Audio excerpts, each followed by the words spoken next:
আসসালামু আলাইকুম প্রিয় দর্শক, welcome back to my channel Food Files by Munmun. আজকে সর্ষে বাটায় সজনে ডাঁটার রেসিপিটা শেয়ার করব। দারুণ সুস্বাদু এবং ভীষণ জনপ্রিয় একটা রেসিপি। আমি আমার বাড়িতে যেভাবে তৈরি করি সেই রেসিপিটি শেয়ার করছি। আশা করছি এই রেসিপি ফলো করে যদি আপনারা রান্নাটা করেন এর স্বাদ মুখে লেগে থাকবে। তাহলে চলুন দেখে নেই সুস্বাদু এই রান্নাটার পুরো প্রস্তুত প্রণালী। সর্ষে বাটায় সজনে ডাঁটা তৈরির জন্য আমি এখানে 250 গ্রাম পরিমাণ মোটা সাইজের সজনে নিয়েছি। প্রথমেই সজনেগুলোকে আমি আঁশ ছাড়িয়ে নেব। আমি 250 গ্রাম পরিমাণ নিয়েছি। আঁশগুলোকে একটা ছুরির সাহায্যে আমি ছাড়িয়ে নিচ্ছি। আঁশগুলো ছাড়ানো হয়ে গেলে আমি রান্নায় চলে যাব। আপনারা চেষ্টা করবেন একটু মোটা সাইজের সজনেগুলো বাছাই করার জন্য, এতে করে এই রান্নার টেস্টটা কিন্তু অনেক ভালো হয়। তো আমি এখন রান্নায় চলে যাচ্ছি। চুলা একটা প্যান বসিয়ে দিয়েছি। সরিষার তেলেই আজকে পুরো রান্নাটা করব আমি। এখানে নিয়ে নিচ্ছি 3 টেবিল চামচ পরিমাণ সরিষার তেল। দিয়ে দেব হাফ চা চামচ পরিমাণ কালিজিরা। দুটো শুকনো মরিচ দিয়ে দিলাম।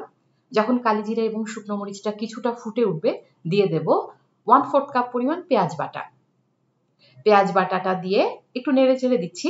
চুলার জাল মাঝারি অবস্থায় আছে। দিয়ে দেব 1 টেবিল চামচ পরিমাণ রসুন বাটা। রসুন বাটাটা দিয়েও একটু নেড়ে চেড়ে নিচ্ছি। পেঁয়াজ রসুন ভালোভাবে কষিয়ে নিয়ে আমি এর মধ্যে দিয়ে দেব 2 টেবিল চামচ পরিমাণ সরিষা বাটা। আমি এখানে 2 টেবিল চামচ পরিমাণ সরিষাকে কিছুক্ষণ ভিজিয়ে রেখেছি। তারপরে দুটো কাঁচামরিচ আর সামান্য একটু লবণ দিয়ে পেস্ট করে নিয়েছি। এখানে 2 টেবিল চামচ পরিমাণ সরিষা বাটা আছে। আপনারা যদি কাঁচামরিচ এবং লবণ দিয়ে সরিষাটা বেটে নেন তাহলে এর যে তিতকুটে ভাবটা আছে সেটা কিন্তু চলে যাবে। এখন পেঁয়াজ রসুন এবং সরিষাটাকে খুব ভালোভাবে 2 থেকে 4 মিনিট একটু জাল করে নেব। মশলাগুলোকে কষিয়ে আমি এর মধ্যে দিয়ে দেব একটা পাকা টমেটো। আমি একটা টমেটো কুচি করে নিয়েছি। চেষ্টা করবেন পাকা লাল টমেটোগুলো ব্যবহার করতে, এতে করে কালারটা খুবই সুন্দর আসবে। তো একটা পাকা টমেটো আমি এর মধ্যে দিয়ে দিলাম। এবার এর মধ্যে আমি গুঁড়ো মশলা দিয়ে দেব। গুঁড়ো মশলার মধ্যে দেব 1 চা চামচ পরিমাণ লাল মরিচের গুঁড়া, হাফ চা চামচ পরিমাণ দিয়ে দেব হলুদের গুঁড়া, 1 চা চামচ পরিমাণ দিয়ে দেব ধনিয়ার গুঁড়া এবং দিয়ে দেব স্বাদ অনুযায়ী লবণ। আমি এখানে 1 চা চামচ পরিমাণ লবণ ব্যবহার করছি। তবে লবণ যদি পরবর্তীতে লাগে সেটা আমি আবার দিয়ে দেব। এই সমস্ত উপকরণ দিয়ে আরো 2 থেকে 3 মিনিট আমি কষিয়ে নেব। চুলার জাল লো টু মিডিয়াম অবস্থায় রেখে আমি মশলাগুলোকে কষিয়ে নিচ্ছি।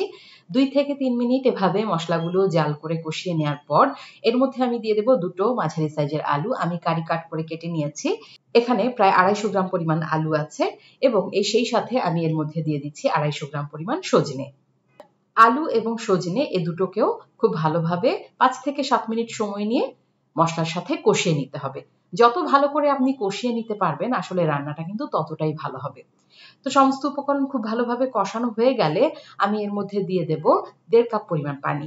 যদি পানির পরিমাণ আরেকটু বেশি লাগে পরবর্তীতে আমি আরো হাফ কাপ পরিমাণ পানি অ্যাড করে চুলার জাল মাঝারি অবস্থায় রেখে আলু এবং সজনে খুব ভালোভাবে কষিয়ে নিচ্ছি।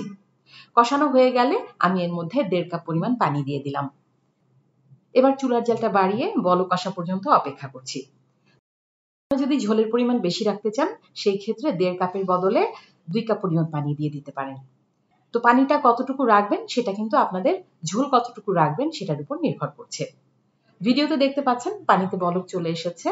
পানিতে যখন বলক চলে আসবে আমি চুলার জালটা মাঝারি অবস্থায় রেখে ঢাকনা দিয়ে রান্না করে নেব 10 মিনিট।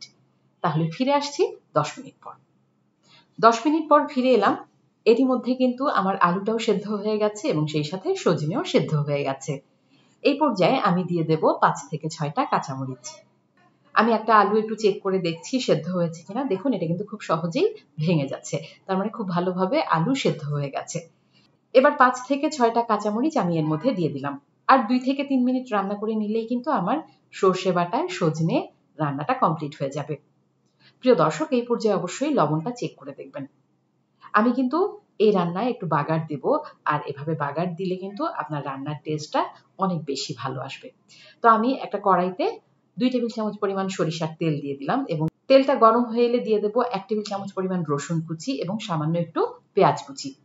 পেঁয়াজ এবং রসুনটা যখন কালার চেঞ্জ করে বাদামি হয়ে যাবে তখন এটাকে সরাসরি আমি আমার রান্নায় ব্যবহার করব। তো প্রিয় দর্শক, দেখতে পাচ্ছেন খুব সুন্দর একটা কালার চলে এসেছে রসুন এবং পেঁয়াজে। আমি এটা এখন সরাসরি আমার রান্নায় দিয়ে দিলাম, বাগার দিয়ে দিলাম।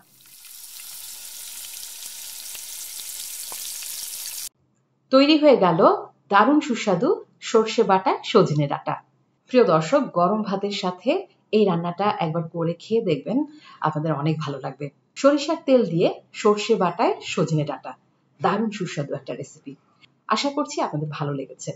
রেসিপি ভালো লেগে থাকলে ফ্রেন্ডস এন্ড ফ্যামিলির সাথে শেয়ার করবেন। ভিডিও রিলেটেড কোনো কোশ্চেন থাকলে আমাকে অবশ্যই কমেন্টস বক্সে কমেন্টস করে জানাবেন। পরবর্তীতে নতুন কোনো রেসিপি নিয়ে আবার হাজির হয়ে যাব। সবাই ভালো থাকুন, সুস্থ থাকুন। আল্লাহ হাফেজ।